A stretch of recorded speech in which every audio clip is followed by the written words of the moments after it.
रसोई गैस यानी एलपीजी की कीमतें लगातार बढ़ रही हैं। बढ़ोतरी उज्ज्वला योजना के लाभार्थियों को दिए जाने वाली सब्सिडी वाले सिलेंडर सहित सभी श्रेणियों में हुई है। एक माह में रसोई गैस सिलेंडर के दाम चौथी बार बढ़े हैं। ऐसे में मध्य प्रदेश के आदिवासी बहुल जिलों में कई परिवार ऐसे हैं जो फिर से चूल्हे पर लौट आए हैं।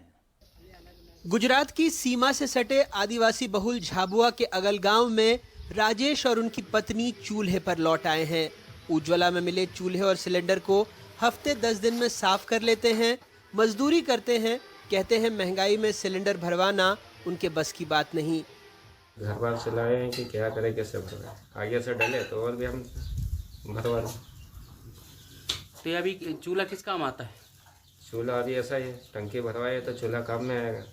गैस पर खाना बनाते तो वो अच्छा रहता, और चूल्हे पे बनाते तो वो धुआं लगता बहुत। तो फिर क्यों नहीं भरा रहे हैं गैस? तो आगे से पैसे नहीं आए इसलिए भरवाए नहीं। राज्य के दूसरे छोर पर महाराष्ट्र से लगा आदिवासी बहुल बालाघाट। यहाँ भी शारदा मुन्नीबाई जैसी महिलाओं को चूल्हे पर लौटना पड़ा। अभी पैसा तो नहीं भरा जी। हमारी गैस में जो है कि हमारे पास पैसे ही नहीं है तो काय में गैस भराएंगे। 800 रुपये गैस हो गई जी, बताओ आप तुम। उज्ज्वला के कई हितग्राही तो चूल्हे पर लौट आए, लेकिन चाय की दुकान चलाने वाले अनिल जैन या अनीता श्रीवास्तव जैसी गृहिणियों के पास तो विकल्प भी नहीं है। गैस के दाम बढ़ने से बहुत नुकसान हो रहा है। किस तरह से? लागत ज़्यादा आ रही है, कम प्रॉफिट कम हो रहा है। गैस के दाम निरंतर बढ़ते ही जा रहे हैं, जिससे हम लोगों के दैनिक जीवन में बहुत प्रभाव पड़ रहा है। पहले सब्सिडी 5 रुपए थी, 105 रुपए थी, अब 5 रुपए कर दिया। कितनी ज़्यादा परेशानी हो रही है, दिन पे दिन बढ़ाते जा रहे हैं गैस। पहले 450 रुपए था, धीरे धीरे बढ़ा के 800 रुपए। अब खुद ही सोच सकते हैं आप लोग कि कितनी परेशानी होती होगी हम लोगों को घर चलाने में। दैनिक व्यवस्था पूरी बिगड़ती जा रही है। हालांकि सरकार राजेश या मुन्नीबाई के घर को नहीं देखना चाहती, वो चाहती है योजना के विज्ञापन को भी मीडिया दिखाए।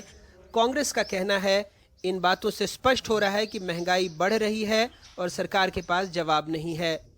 पहली बार कोई प्रधानमंत्री ऐसे आए जिन्होंने उन बहनों की चिंता की जिनकी आंखें खराब हो जाती थी लकड़ी के चूल्हे से, जिन पे सांस की बीमारी हो जाती। नहीं, अरे बटे हैं, कहाँ से इश्तिहार हो गया? सर, उनके पास पैसे नहीं, इतना मुझे बड़ा आश्चर्य होता है कि आप इस तरह की बात, जिनको मिला है आप उनकी बातें नहीं कर रहे। नहीं सर, मिलने की बात लाखों बटे हैं, आप जाकर उनका घर देखिए। वहीं से देखकर नहीं, आप क्या मालूम कहाँ देख के आते हो। अब एक दो जगह के आप कहाँ के फुटेज लेके आए, मैं उस पर नहीं बोल सकता। अब कौन से आंकड़े हैं, कहाँ से आपके पास आ गए, आप ही के चैनल के पास ऐसे आंकड़े आते हैं, मुझे आश्चर्य है। सब लोग एक ही बात कह रहे हैं कि 7 साल पहले मोदी जी कहते थे कि वो हमारे देश की जीडीपी 2 डिजिट्स पे लाएंगे, और अब सब लोग ये कह रहे हैं पूरे देश भर में अगर जीडीपी बढ़ी है तो गैस, डीजल, पेट्रोल की जीडीपी बढ़ी है, जिससे कि जो आम उपभोक्ता है उन पर और बड़ा बोझ आ रहा है।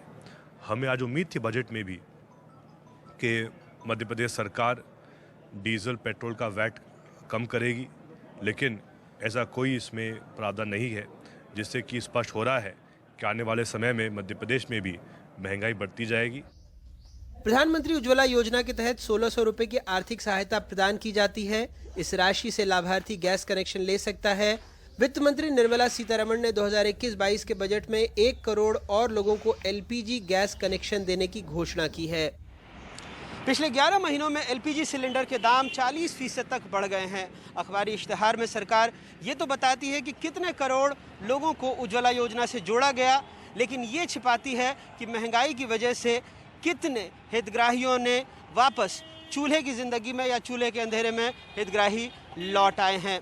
मंत्री जी चाहते हैं मीडिया भी सरकारी इश्तिहार बन जाए, बताए कि मौसम कितना गुलाबी है। अफसोस ये हमारा काम नहीं। बालाघाट से रुपेश और भोपाल से कैमरा पर्सन रिजवान खान के साथ अनुराग द्वारी, एनडीटीवी इंडिया।